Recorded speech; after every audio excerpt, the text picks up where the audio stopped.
आदमी मुसाफिर है, आता है जाता है और आते जाते रस्तों में यादें छोड़ जाता है। लेकिन जिंदगी भी अगर इस बांसुरी की धुन की तरह इतनी सरल होती तो कितना आनंद होता। इसलिए हमने सोचा कि क्यों ना इस जिंदगी में रंग भरे जाए, और एक कार्यक्रम जो हमने तैयार किया आप लोगों के लिए, जिंदगी के रंग गीतों के संग। और इसी कार्यक्रम को आगे बढ़ाने के लिए मैं अपने परम दोस्त दिलीप पटेल जी को मैं यहाँ बुलाना चाहता हूँ, कि जिन्होंने इस आइडिया को लिया और जिंदगी के रंग गीतों के संग को जिंदगी की खुशी के साथ जोड़ने के लिए इस कार्यक्रम को हम आज देखते हैं कि ये कार्यक्रम क्यों बना, इसके लिए क्या इसकी विशेषता है। तो दिलीप जी, मैं आपको आमंत्रित करता हूँ, कृपया करके आइए और हमारे साथ जुड़िए।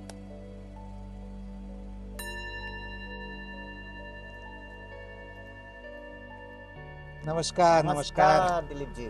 हाँ जी। तो अभी चर्चा हो रही थी कि हम पता करना चाहते थे कि जिंदगी के रंग गीतों के संग, बड़ा एक अद्भुत सा नाम आपने चुना अपने कार्यक्रम के लिए। मैं जानना चाहता हूँ कि कहाँ से इसकी शुरुआत हुई।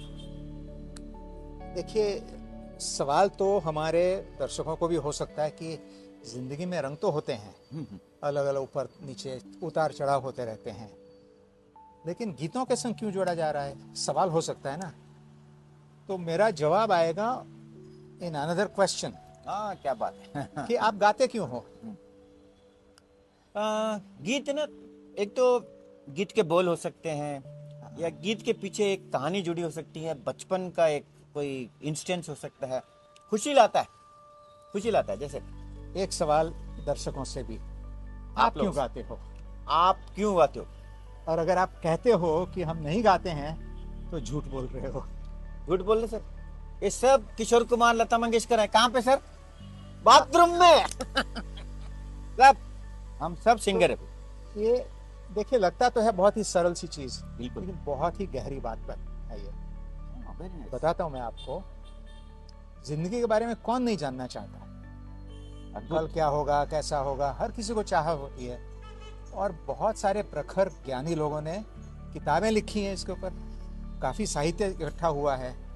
लेकिन इस भागदौड़ की जिंदगी में उतना समय किसको मिलता है कि ऐसी मोटी किताबों को पढ़ें, समझें, जीवन का, जिंदगी का तथ्य समझ पाएं। ये बहुत कम लोग कर पाते हैं। तो आपके कहने का मतलब है कि उस गीतों में ही कुछ ऐसे संदेश हैं, हाँ, कुछ ऐसे गीतों में ही कुछ। हाँ, तो हम बात तो हुई एक ना। डेमोन्स्ट्रेशन चाहिए, ऐसा नहीं चलेगा। आप एक मेरे को डेमोन्स्ट्रेशन दीजिए। देखिए, जिंदगी है क्या, ये सवाल मैंने जब पूछा गूगल को, ओहो, व्हाट इज लाइफ, मालूम है क्या निकला। Huge number of great quotations, बहुत अच्छी अच्छी बातें लिखी।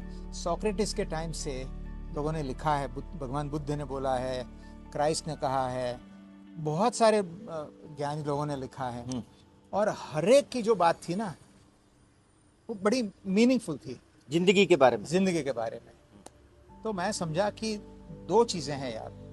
एक तो यह कि जिंदगी कोई साइंटिफिक फार्मूला नहीं है। हाँ, इसमें कोई फार्मूला नहीं, हर एक की जिंदगी अपनी फार्मूला है। होता तो सिर्फ एक बात आ जाती, a + b whole square is equal to a square plus b square 2ab। तो every point is important. Sure. इन्हीं चीजों को गीत लिखने वालों ने क्या क्या कहा है। जिंदगी एक सफर है सुहाना, यहाँ कल क्या हो किसने जाना, जिंदगी। अब दूसरे ने क्या बोला, जिंदगी कैसी है पहेली, हाय, कभी ये हंसाए, कभी ये रुलाए। देखिए, दोनों में जिंदगी का शब्द आया है। बिल्कुल। एक कहता है पहेली है, दूसरा कहता है कि कल क्या होगा मालूम नहीं। और ऐसे more than 100 songs are there जो जिंदगी के ऊपर लिखे गए हैं। True true true. तो मेरा मानना यह है कि एक तो जो हमने सवाल पूछा था इनको कि आप गाते क्यों हो, आप गाते क्यों हो। तो गाते हैं जरूर, शावर के नीचे, हाँ, बाथरूम के दरवाजे के पीछे, गाड़ी चलाते हुए, जब कोई देख नहीं रही होता तब जाते। और ये गाते जब है ना, तो सोच के नहीं गाते हैं कि आज मुझे ये गाना गाना है। हाँ, ये बात। It just comes very nice, आपके होठों पर गाना अपने आप से फूट निकलता है। Very nice, very nice. तो और हर एक गाने में इतना गहनता छुपी हुई है, कुछ ही शब्दों में बहुत कुछ कह डाला है गीतकारों ने। बिल्कुल। तो जो चीज आपके लबों तक आ चुकी है, हर एक के लबों तक आ चुकी है, क्यों ना उसका ही हम यूज करें और जिंदगी को समझें बिल्कुल, बिल्कुल। सरलता से। तो मैं ये समझता हूँ दर्शकों कि ये हजारों लाखों जो गाने हैं हमारे फिल्मों में हैं, बॉलीवुड में हैं, it is something like an ocean. बिल्कुल। और हर एक वेव जो आती है वो एक गीत है। गीत है। थोड़ी देर के लिए आपके लबों पे आ गई वेव, फिर चली गई, आपने दो तीन लाइनें गा ली और आनंदित हो गए। बिल्कुल, बिल्कुल। तो मतलब यह है कि आप उस वक्त उस सागर में स्विमिंग कर रहे हो। बिल्कुल, बिल्कुल। और जब गाना आ रहा है तो आप आनंद विभोर हो जाते हो। ठीक है। अब वो जो कुछ क्षण मिलते हैं आपको आनंद होने के, उसको आगे कैसे बढ़ाएं। तो एक बात है, कबीर जी ने भी कहा था कि जिन खोजा तिन पाया गहरे पानी बैठ। बिल्कुल। तो अगर आप स्विमिंग तो कर ही रहे हो, थोड़ी क्यों और ना अंदर थोड़ा तक सा, जाओ। हाँ, थोड़ा गोता लगाएं हम। बिल्कुल, बिल्कुल। और गोता लगाने के लिए हमें कोई बड़ी बड़ी बात कहने की जरूरत नहीं है। हम और आप साथ में गोता लगाएं, कुछ बात आपको समझ में आएगी, कुछ हमें समझ में आएगी, एक दूसरे से बातचीत करें। हमारा कोई पर्पस यहाँ पे ऐसा नहीं है कि हम आपको कुछ सिखाएं। मेरी वाइफ कहा करती थी कि अब तो नहीं रही, आत्मा उसकी शांति को, ईश्वर शांति को शांति दे उसको।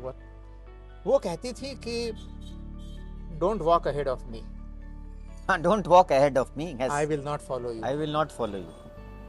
Don't walk behind me also, don't walk behind me, I will not lead you, I will not lead you. Walk next to me, walk next and be my friend. और दोनों मिल करके हम जिंदगी के उतार चढ़ाव को सरल बना देंगे। इसी ध्येय को लेकर के मेरी वाइफ को, मालती जी को मैं समर्पित करके ये प्रोग्राम शुरू करना चाहता हूँ कि हम और आप मिल करके गोते लगाएंगे और छोटे छोटे क्षणों को पिकअप करके जिंदगी के उतार चढ़ाव को, अलग अलग रंगों को निखारेंगे, देखेंगे। और फिर हो सकता है हम गोता लगाए तो मोती मिले हमें, मोती, खुशी है। और वो शायद हमारी कठिनाइयों में, हमारी जो बाधाओं में, हमारे प्रॉब्लम एरियाज में से बाहर निकलने का एक मौका दें। लाइन आती ना हो, गाने के बोल पता हो ना पता हो तब भी। अब जैसे आपने बोला हम दोनों साथ रहे, तो मेरे दिमाग में एक गाना है, तुम अगर साथ देने का वादा करो, मैं यूं ही मस्त नगमे सुनाता रहूं। अरे क्या। तो मिलते हैं अगले वीडियो में, और आपके साथ की कामना करते हुए धन्यवाद।